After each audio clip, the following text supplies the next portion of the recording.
యేసు రక్తమే జయం పరిచర్య ప్రైజ్ ద లార్డ్. జూన్ 19వ తేదీ 2024.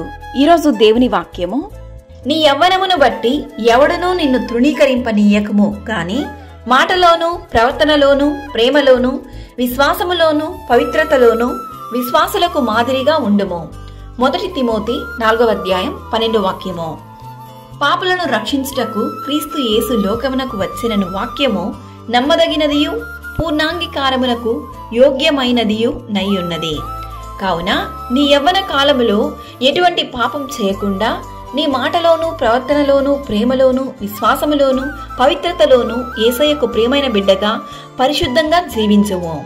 దేవుని వాక్యం ఇలా సెలవిస్తుంది, యవ్వనస్తులు దేని చేత తమ నడత శుద్ధిపరచుకుందురు, నీ వాక్యమును బట్టి దానిని జాగ్రత్తగా చూచుకొనుట చేతనే గదా. నా హృదయంతో నిన్ను వెదికియున్నాను, నన్ను నీ ఆజ్ఞలను విడిచి తిరగనీయకుము. దావీదు కీర్తనకారుడు ఈ విధంగా అంటున్నాడు, నీ ఎదుట నేను పాపము చేయకుండునట్లు నా హృదయములో నీ వాక్యము ఉంచుకొని ఉన్నాను.